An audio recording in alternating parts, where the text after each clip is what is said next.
Good morning, everyone, and welcome to One World Spiritual Center in Alpharetta, Georgia. Woo!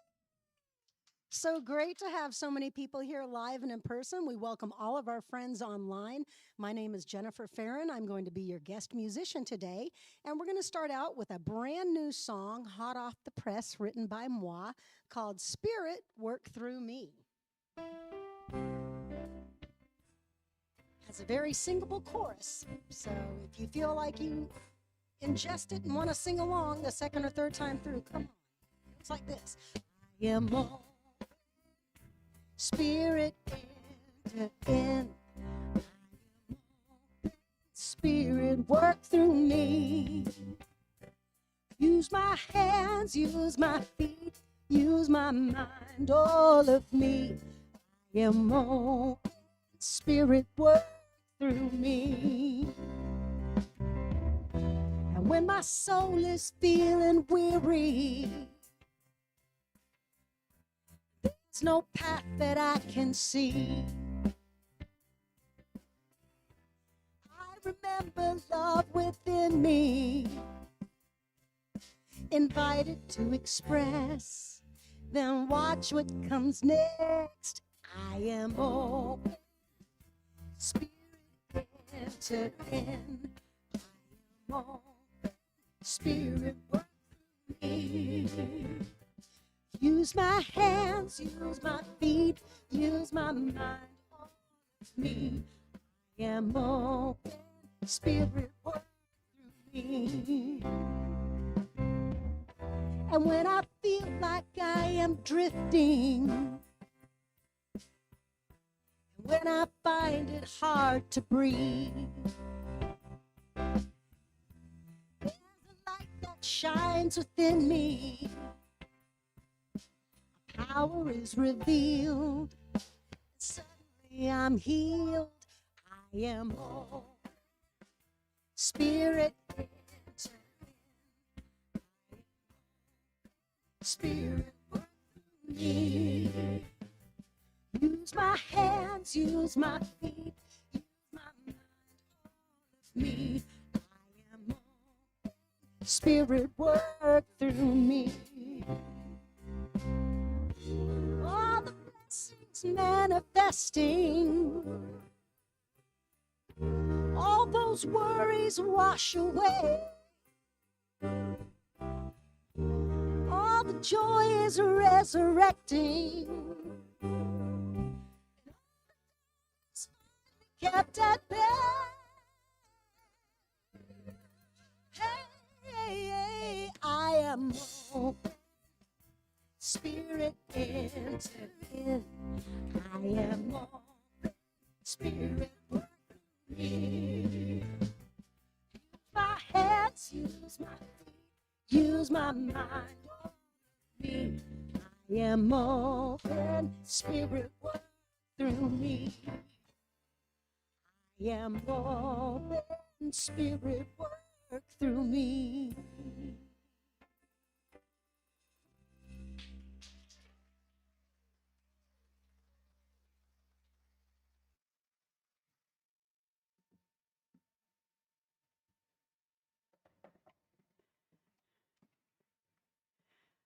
Okay, how fabulous was that? Many thanks to Jennifer Farron.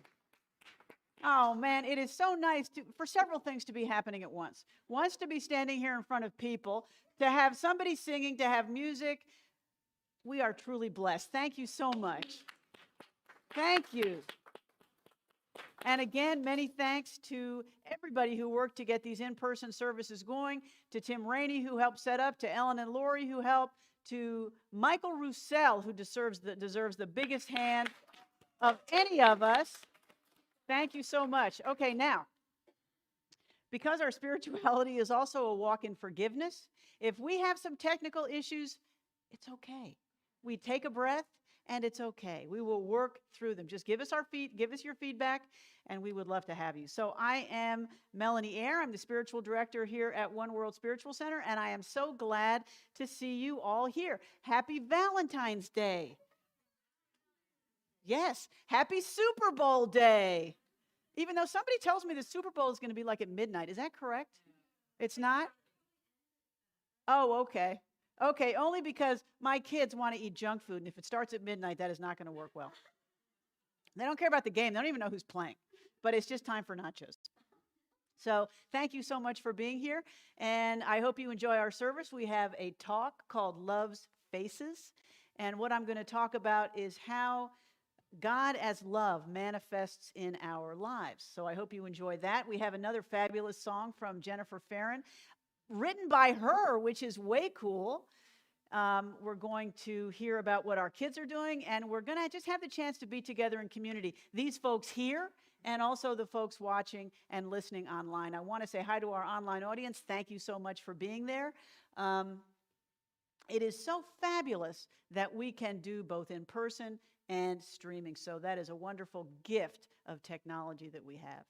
So what I'd like to do right now as we start is what we do whether we're in person or whether we're online. We just take a breath and we just bring our awareness to this gathering, to this beloved community, to this presence of spirit here with us, among us, and as us.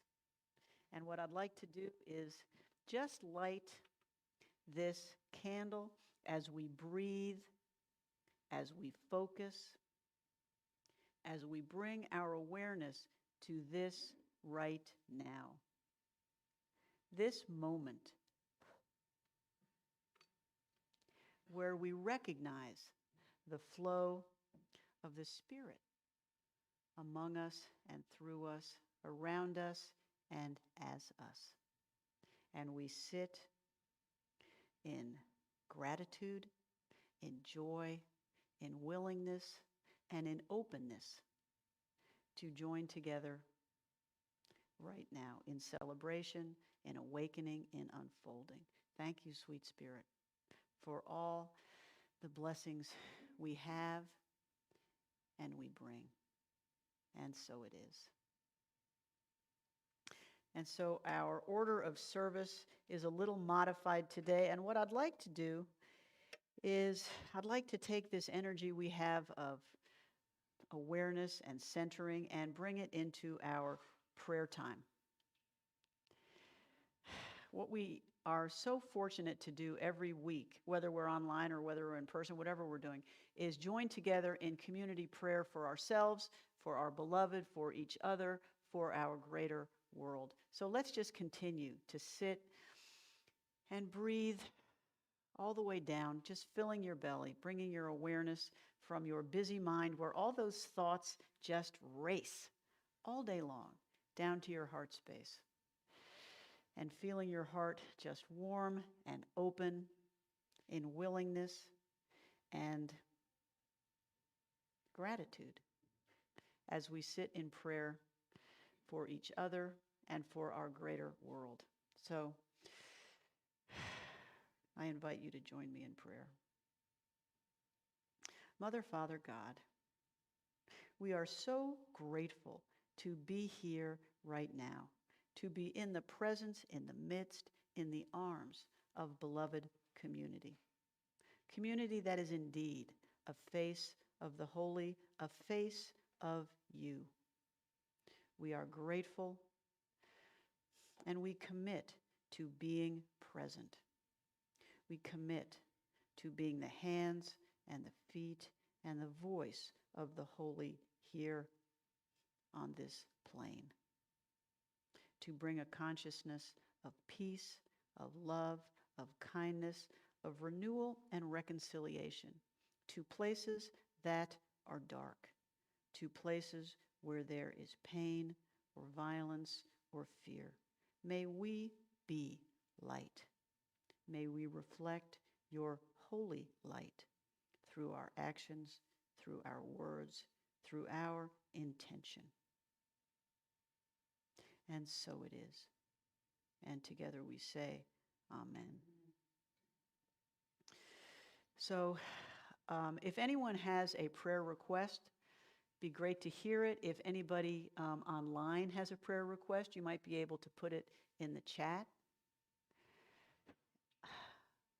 But even if we don't have specific prayer request to pray over today, we're going to take a minute and give everybody here the opportunity to let rest in your awareness, your own situation, your own upcoming circumstances, your own beloved who might be facing a challenge, or you who might be approaching a horizon over which you cannot see.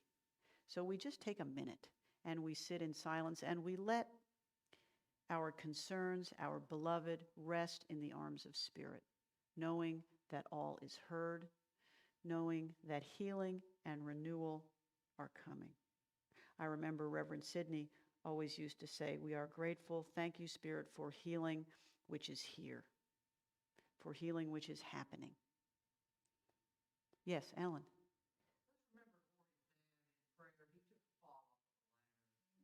Mm. He's 90 years old, so it shook him up a little bit.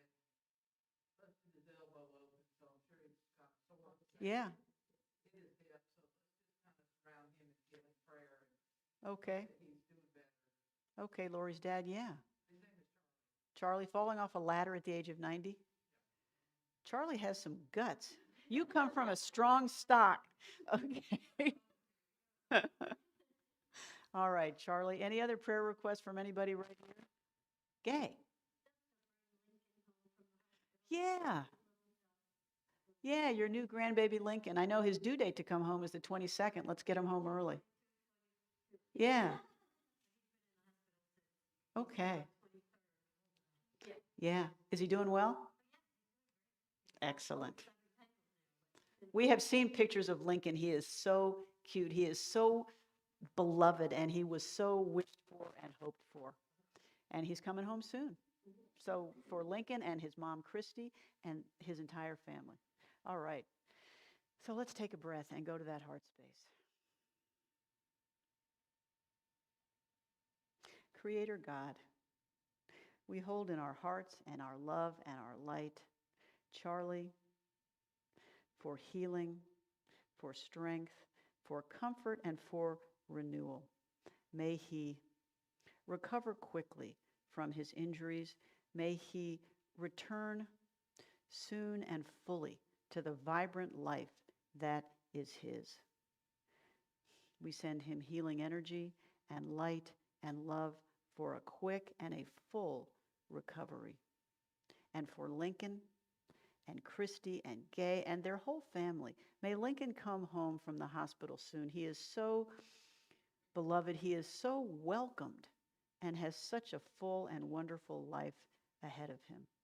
We welcome him and bless him, and may he be home from the hospital shortly so that he can be in the arms of his family who love him so much. And we also take this time for the universe to hear and accept and hold the name of each beloved, each circumstance, each situation that is on the hearts of everybody watching or listening here.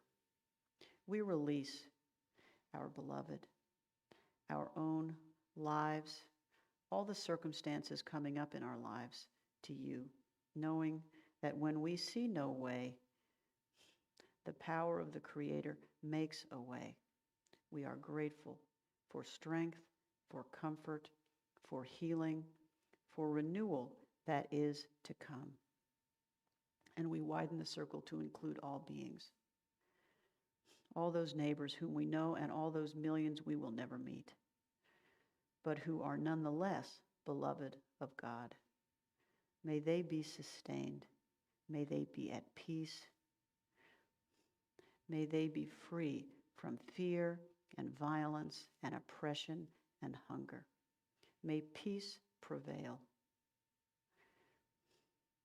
May that consciousness of peace and compassion and oneness spread through all this world so that all know that they are connected, and any act of violence against another is an act of violence against myself. May there be peace. We give thanks for all we can do in our own corners to raise this consciousness of compassion and oneness and peace and love. And so it is. And together we say, Amen. So I'd like to close our prayer time with a prayer that I just love. It was written by Fra Giovanni, a priest in the early 16th century, and it's called Within Our Reach, Joy.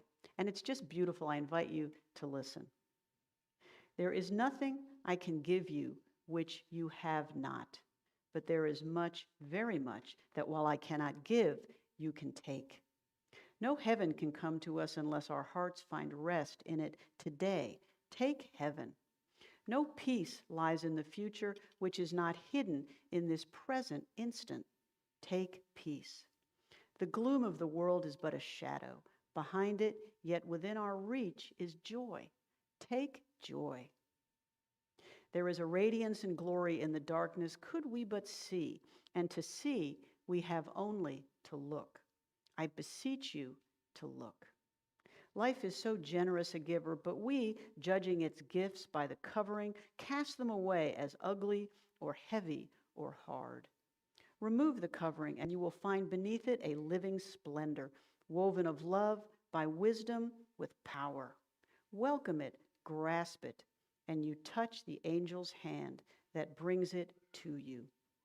Everything we call a trial, a sorrow, or a duty, believe me, the angel's hand is there, the gift is there, and the wonder of an overshadowing presence.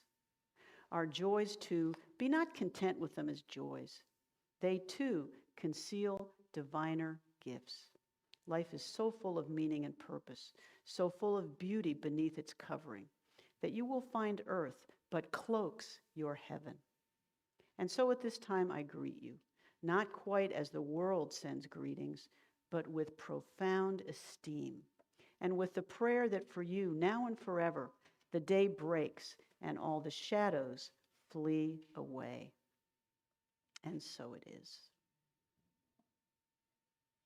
You know why I love that prayer? Because it tells us that, this is one of my favorite lines, that you will find earth but cloaks your heaven. What I love about it is that it's all here. It's in our lives. It's right here. And all we have to do is simply look at it. Look for it. So if anybody would like a copy of that prayer, I would be glad to send it to you. It really is one of my favorites. Don't wait for it. Take it right now. Gay, you got it. Okay, and with that, I welcome back Jennifer Farron for our special music.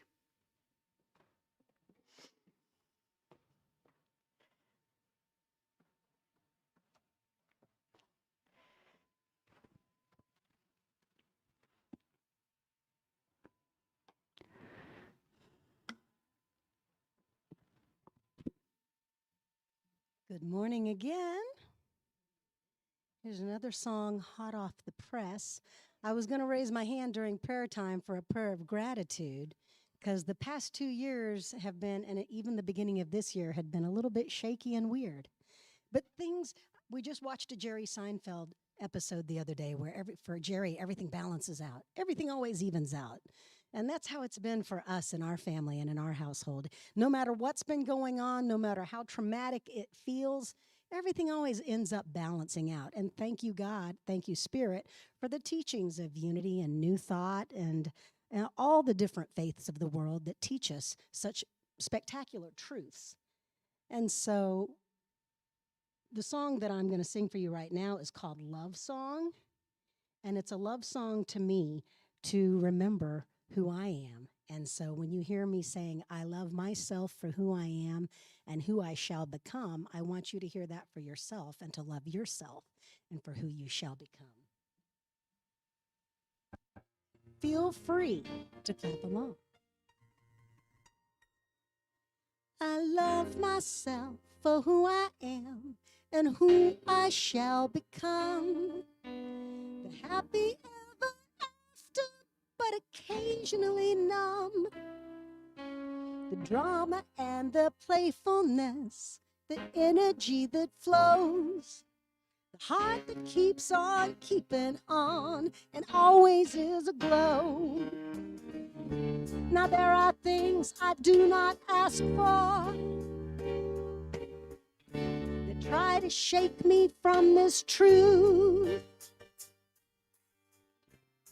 I deny their power over me. Oh, I just laugh and I stare. 'Cause I love myself for who I am, who I shall become. Happy ever after, but occasionally numb. The drama and the playfulness, the energy that flows, the heart that keeps on keeping on and always is aglow. Sometimes my thoughts, they try to taunt me and make me second guess my worth. What do? I deny their power over me. I smile and know that love trumps hurt. And I love myself for who I am and who I shall become. The happy ever after, but occasionally numb. The drama and the playfulness, the energy that flows. Well, a heart that keeps on keeping on and always is aglow.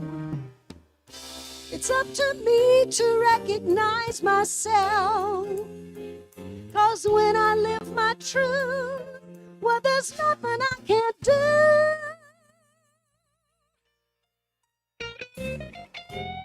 Put your hands.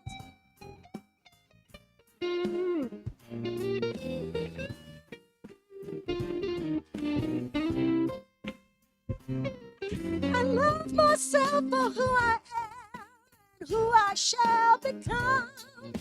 The happy ever after, but occasionally numb.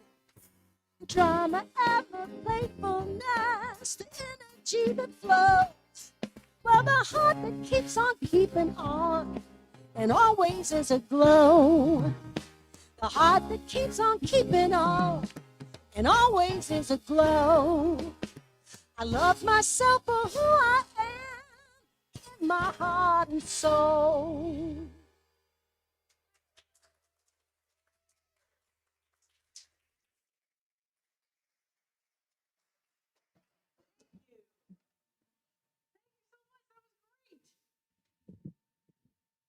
Both written by Jennifer. Thank you so much. You're welcome.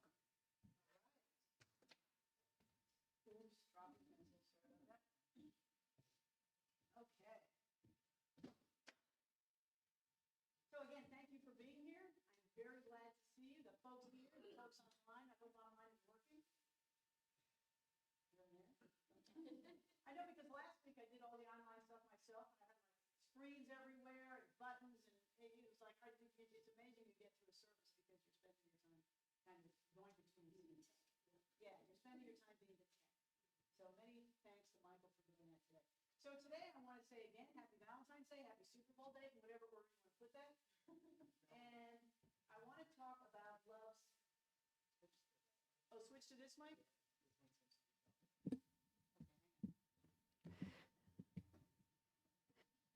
All right, hang on. Okay, I just want everyone to remark on how seamless this is. All right, how's that? Easy peasy. So I get to take this off? Cool. All right. Be right back.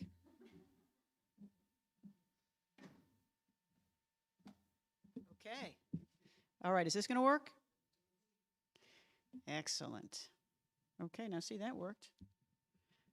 Okay, let me know, Michael. Just wave wildly if this is not working. Okay, so we're going to talk about the faces of love. More specifically, what I want to talk, I mean, on Valentine's Day, you can talk a lot about romantic love. I'm not going to talk about that. I'm going to talk about the faces of God as love. How does God as love show up in our lives? And I got thinking about this, and I decided there were 3 ways. There are many ways, but there are 3 I want to talk about today. So Let's unpack this in the next 20 minutes or so. So it's one thing to say that God is loving, and that's what we grow up with, right? God is loving. We grew up with a God who is loving and compassionate, like a parent. Like a parent also, at times, she or he or it can be angry or judgmental. So the image we got, many of us growing up, was God as parent, full of the gamut of emotions we all display. And as I am a parent, I can sit here and swear to you, yes, we run the full gamut of emotions from A to Z, and that's the image we grew up with as God. But God as love. When we say that, we say it a lot, but what is it? What are we saying? What aspects of God translate into love and vice versa? Is the universe, all of creation, you and me, all of it created and knit together by love? We believe that. We say that. Is it a scientific principle? Is it a spiritual one? Is it a theological one? All three, and perhaps still. We don't have to put this up on a whiteboard and come interesting and fun to think about. So that's what I invite us to do. So even though it may be impossible to describe what we mean, the statement really, God is love, is the true north of what we and many other faith communities believe and teach. And I'd like to take a bit of a deeper look at it. So the first thing I'm going to do is I sit up here with pages and pages, well, maybe not pages and pages, a few pages of words to go over with, is the limitation of words themselves. When we think of the notion of God, you can't articulate it in words. God is ineffable. When we talk about God as love or truth, our words, any words, fall very short. They are descriptors of our own personal experience, because that's all I can share with you is my own personal experience of what I think or what I have experienced about the holy. And I hope that you can translate that into your own experience and your own understanding, but they're just words reflecting my experience. For example, if I say my love is a rose, you know I am not saying my love is a red flower. You are taking the imagery of that, the beauty, the wonder, the glory, the magnificence of that particular item and translating it, oh, this is what Melanie means when she says, my love is a rose. We understand, we use these images, and we understand that words will only take us so far. So the first thing we acknowledge about ultimate reality when we try to talk about it is talking about it only brings us so far. God is ineffable. It cannot be captured in words. Just think about it. If God could be captured in words, what a small God she would be. Seriously. I don't want a God that's captured in words. I want a God that just blows my mind, that is completely beyond words, that I can't even begin to articulate. That's the experience of the holy that we are going for. We cannot fully articulate the nature of God. Remember the first line of the Tao, one of our favorite books. The name that can be named is not the eternal name. We cannot name the Tao. You can name something, but you cannot name the fullness of the Tao, the fullness of the ineffable. The Hindu sage Shankara put it in the invocation to one of his prayers, the beginning of one of his prayers, actually several of his prayers. O thou, before whom all words recoil. Don't you love that? At the very beginning, he's saying, I'm going to say a prayer to you. Here it comes. But these words are going to fall far short. So just take my effort with the intention with which it is meant. Words are just pointers, giving us imagery that may point us toward a truth we are trying to share. Brother David Steindl Rast, I've talked about him before. He's the one with the website gratefulness.org, absolutely fabulous. He's given us a useful way to think about that, and indeed a wonderful way to expand our awareness of it. He writes, Christians need to think nothing, when they call God love. Buddhists need to think love when they say emptiness. Just switch those around. Think about that as an exercise for a minute. This will at least wake us up to the fact that words always fall short of the ineffable. When you take the phrase God is love and you change it to God is nothing, does that energy change for you? Does it kind of put you sideways? What does that do as an energetic way as you say God is nothing? Does it mean God doesn't exist? Or there's no God? Or do you come away with a deeper understanding of the nature of ultimate reality? There's the energy for me is that God, because God is no thing, is therefore everything and beyond everything. Hindu sages describe the search for this ultimate mystery as a process in which, you may have heard of this before, I think I've spoken about this before, where you regard everything and you're looking for God and you go, and for everything you go to, you say, neti, neti, neti, not this, not this, not this, because God is beyond all that. If God could be circumscribed to a this, it would not be the true ultimate mystery. Karen Armstrong points out that perhaps the only correct attitude in the presence of the holy is, as she puts it, reverent silence. I think this is one reason I just love so much contemplative practices. I'm not going to talk about them more today because I know y'all would rush the stage. But the point is that that is where we experience the holy in reverent silence. It's one way. This one way that works profoundly for me. When we experience those God moments, words fail us. We are overcome with wonder, with awe, we are just gobsmacked, which is a profound theological term. We are just gobsmacked at the presence of the holy. There's a well-known saying in Zen Buddhism, he that speaks does not know, he that knows does not speak.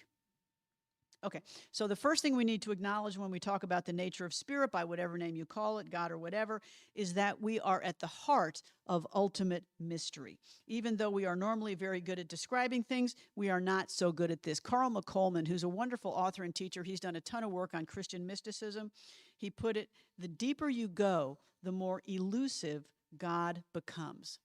Have you found that to be true? The deeper you go, you don't get answers. You just get more questions. It's like, what is this?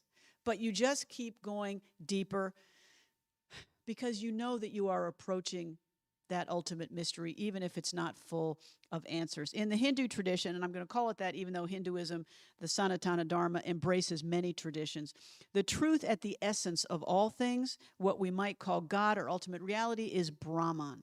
It was a concept developed during the late Vedic period, around 1000 to 600 BCE. Sages in that part of the world and others, they began to, and I've talked about this too, they began to move into an era of exploding consciousness, which we call the first axial age. It reflected a profound shift. And the reason they call it the axial age is because it was a turning. It was a shift in consciousness away from emphasis on ritualism to an exploration of the inner world, an exploration of your inner consciousness. It was so many brilliant and wise masters came together during that same period. It was the age of the Buddha, of Lao Tzu, Confucius, the Hebrew prophets, Socrates, and Plato, the sages of the Upanishads.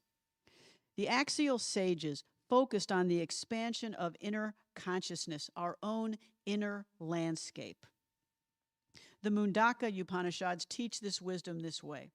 This is what they say. Look at these rituals. When the fire is lit, pour butter into the fire in 2 spots, then place the offering between these 2.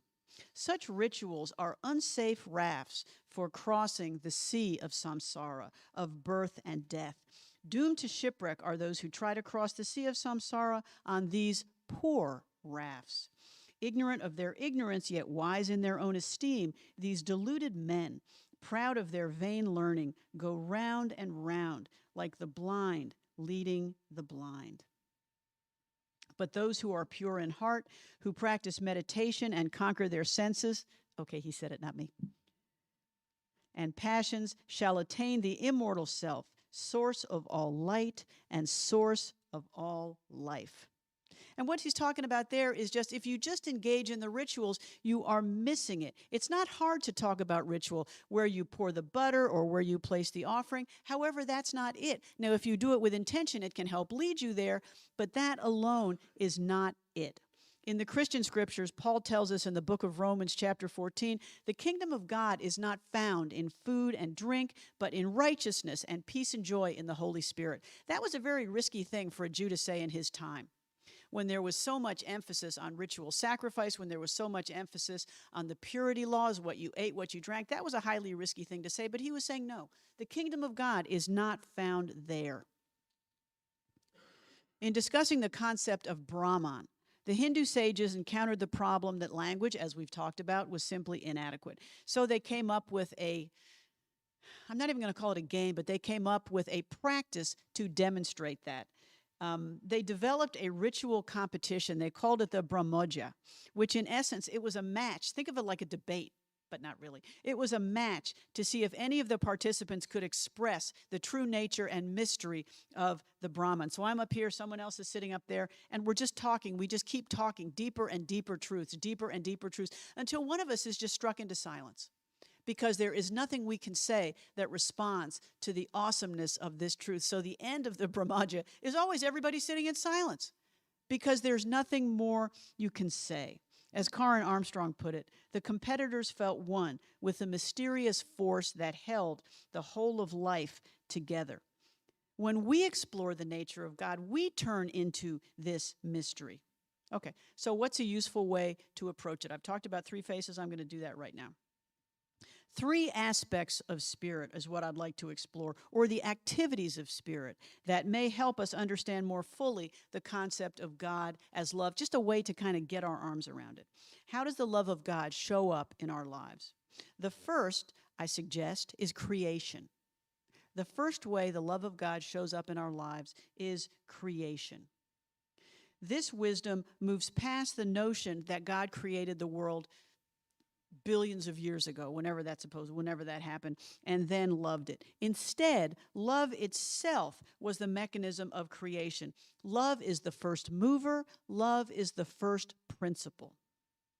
16th century mystic and poet Mirabai, I highly recommend her, put it this way: I heard a voice speaking to me. The young woman whom you see is love.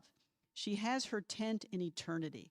It was love which was the source of this creation in the beginning, when God said, "Let it be." And it was, as though in the blinking of an eye, the whole creation was formed through love. Can you see that? Do you get that image? In the blinking of an eye, the whole creation was formed through love. The young woman is radiant in such a clear, lightning-like brilliance of countenance that you cannot fully look at her. She holds the sun and the moon in her right hand and embraces them tenderly. The whole of creation calls this maiden Lady, for it was from her that all of creation proceeded, since love was the first. She made everything.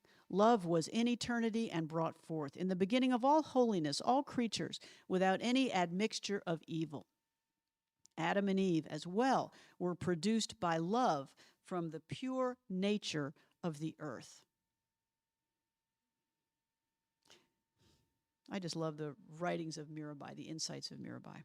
St. Thomas Aquinas, 2 centuries earlier and coming from a completely different faith tradition, expressed it this way. He wrote, "It is out of his goodness that God bestows being on others. God's essence is letting be." Think about that. God's essence is simply letting be. That is the creative force, is just letting be the love that expresses as each of us, his self-giving of being to all of creation. Love and creation come together in this gift of being.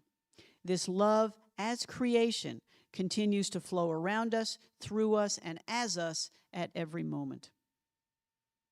Okay, the second aspect of Spirit illustrating as God's love for me is revelation. I know that's a very loaded word, but we have creation and we have revelation. Through love, Spirit reveals to us the truth of who we are, as well as our place in this often confusing and chaotic world.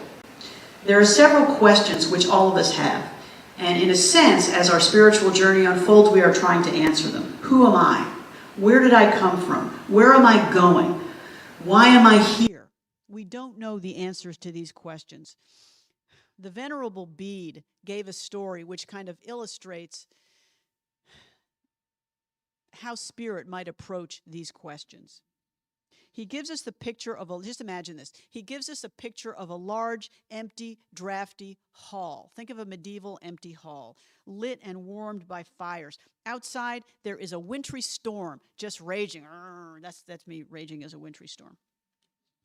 In the dark night, a sparrow flies in through a window, darts briefly around the hall, and then flies out through the window back into the darkness. He says our lives are like that. We are here for a while, but as he put it, of what is to follow or what went before, we know nothing at all. We are simply in this lit hall for a period of time, a very brief period of time, and then we go back out from where we came. Throughout the centuries, men and women on the spiritual journey have shared their own answers to these questions with us. We call them mystics. They are dedicated, like Mirabai, they are dedicated to a personal experience of the holy. They tell us of that Zen moment, that Satori moment, that moment of enlightenment, a glimpse of ultimate knowing. The Upanishads tell us of a knowing of that, the knowledge of which brings knowledge of everything. The awakening so many have related is one of overwhelming love and oneness. This is partly where the answers come from. The awakening they experience is overwhelming love and oneness. From the Sufi tradition comes the wisdom of Farid ud-Din Attar, who wrote, "In love no longer thou and I exist, for self has passed away in the beloved. Nor will I draw aside the veil from love, and in the temple of mine inmost soul behold the friend, incomparable love. He who would know the secret of both the worlds will find the secret of them both is love."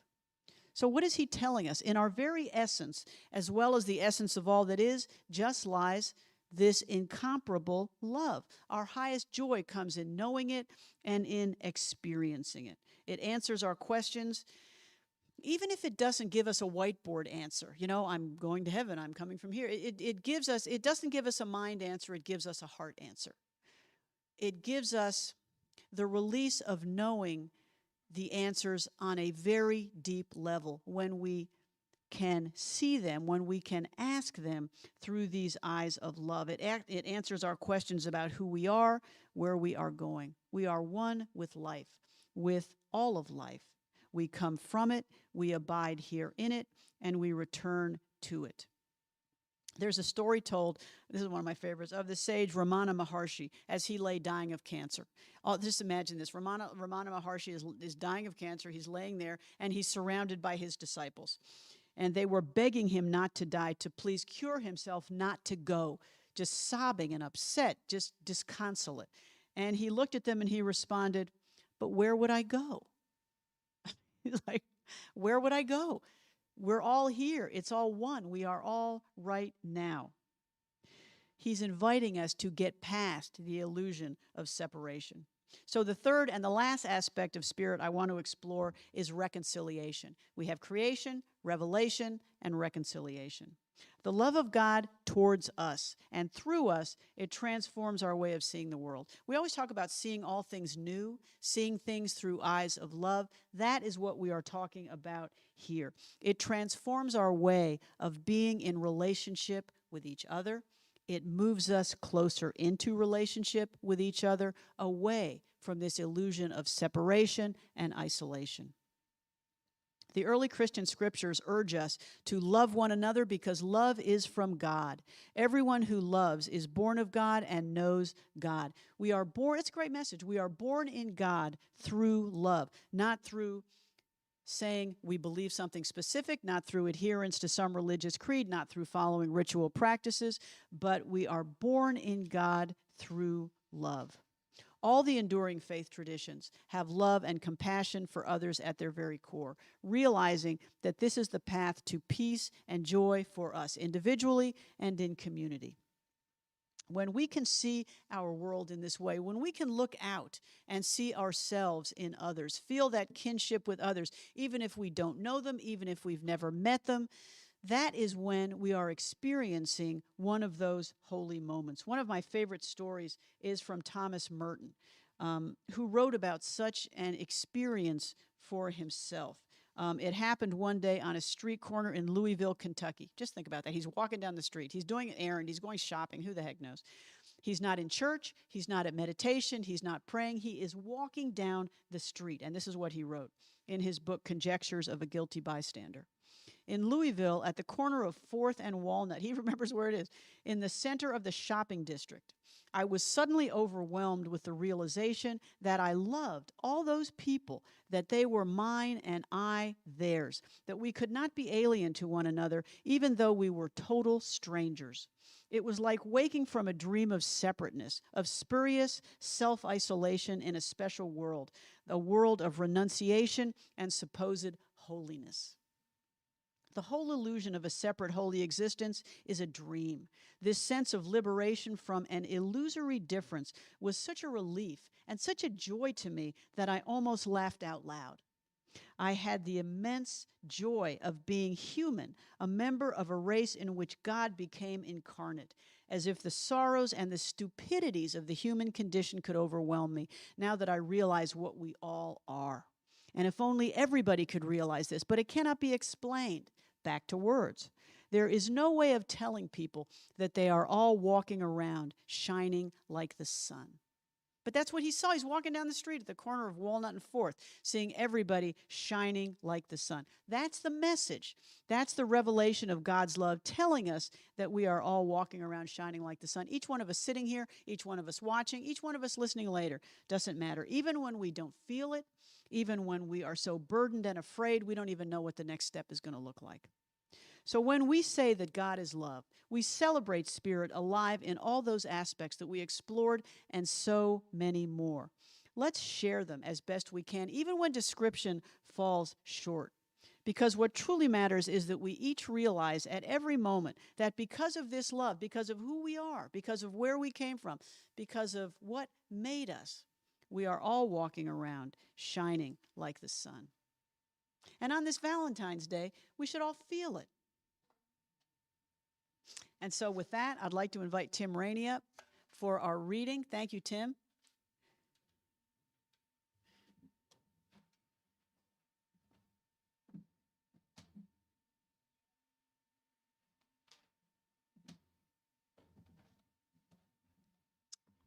Good morning, I think. All right. From Mahatma Gandhi, truth is God. There is an indefinable, mysterious power that pervades everything. I feel it, though I do not see it. It is this unseen power which makes itself felt and yet defies all proof, because it is so unlike all that I perceive through my senses, it transcends the senses. I do dimly perceive that whilst everything around me is ever changing, ever dying, there is underlying all that change a living power that is changeless, that holds all together, that creates, dissolves, and recreates. That informing power or spirit is God. And since nothing else I see merely through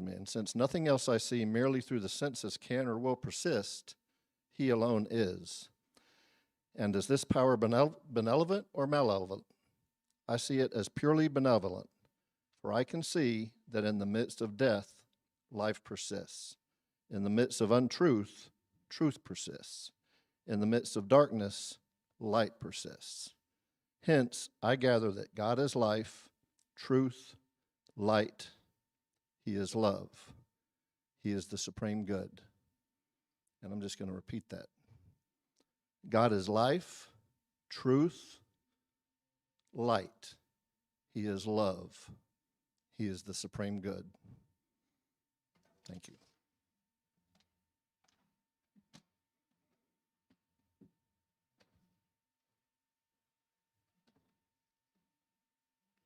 Thank you, Tim.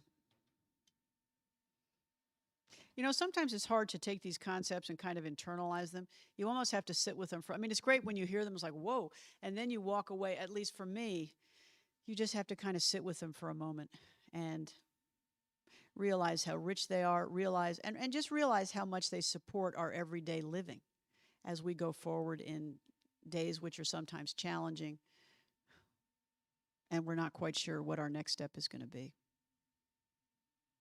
But these tools help me, and I hope that they help you.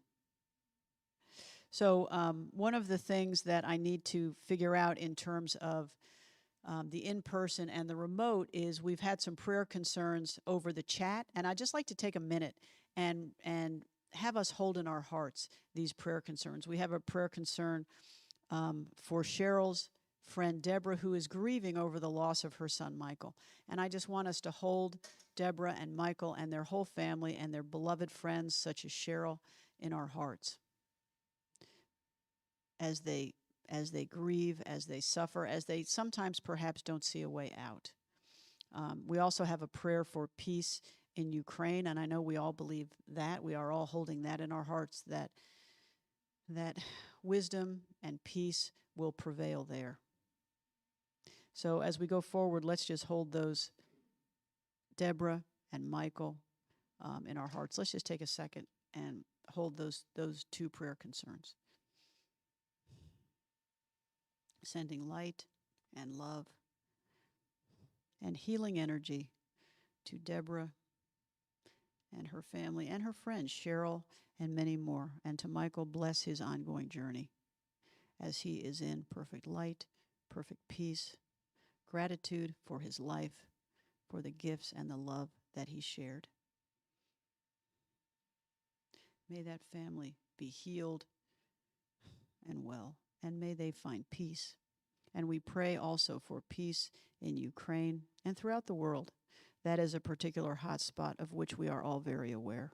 May wisdom prevail. May peace prevail, giving a solution to that situation that does not involve violence, because that is never a solution that wins for anybody.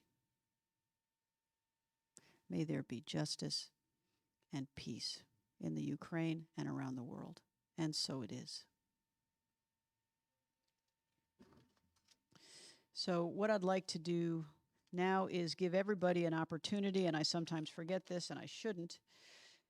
Thank you, Tim, for that reading also, to share their gifts and their tithes and their offerings. You know, we kind of do this online now, which is very cool, but would love to accept your offerings through PayPal, through Tithely, through the link on our website. We are so grateful for your support, for the continued commitment you have to the work of One World, which enables us to do things like this, to bring you these services, to bring you our other online services, our Wednesday night discussion, our fabulous kids program with Reverend Rebecca, our morning meditation every Monday through Friday, and whatever else we do.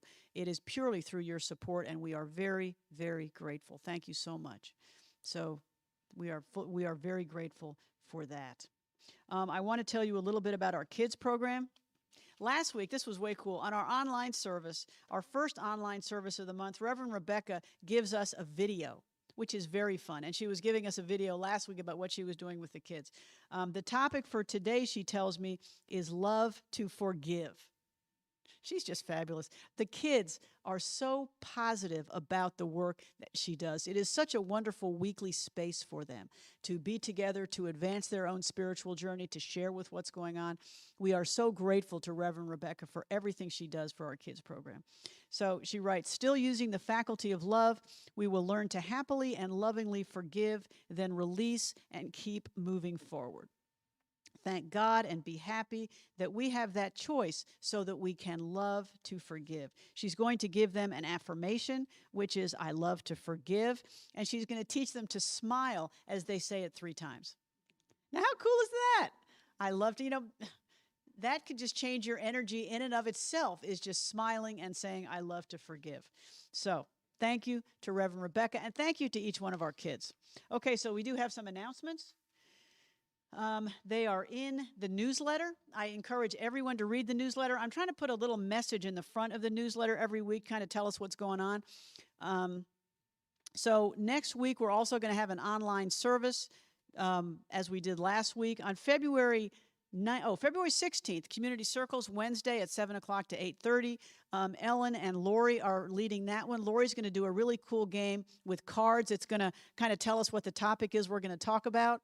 That I'm looking at Lori smile back there. That's going to be way fun. Please join us for that. That is a Zoom event. If you need the link, let me know. On February 19th, Tim Rainey is going to be leading us on a tour of the Martin Luther King Historic Site. Actually, I think it's a guided tour. He just got the tour for us. Thank you, Tim. And it's going to be at 2 o'clock, so we need to be there by 1:30. You can read more about it in the newsletter. Please tell Tim if you want to go. Tell him how many people you are bringing. Masks are required, I understand. But we're going to get a tour of the birth home and of Ebenezer Baptist Church, so please join us for that.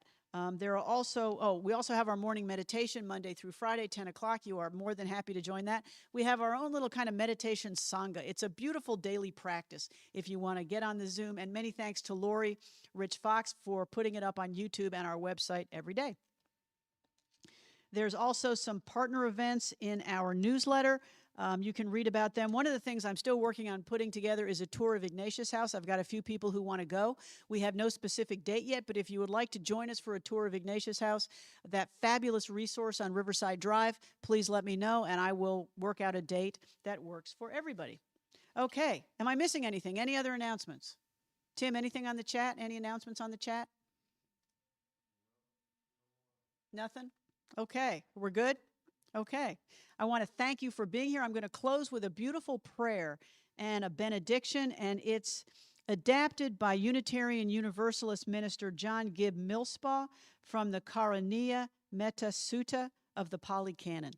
So it was a Unitarian Universalist minister adapting a beautiful prayer from the Pali Canon.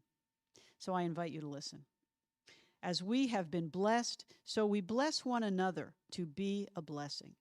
Breathe in, breathe out, this breath we share with all that breathes. Feel the love of the universe flowing through this community, into you and out into the universe again. Let the love of all the universe, your love, flow outward to its height, its depth, its broad extent. You are more than you know and more beloved than you know. Take up what power is yours to create safe haven, to make of earth a heaven.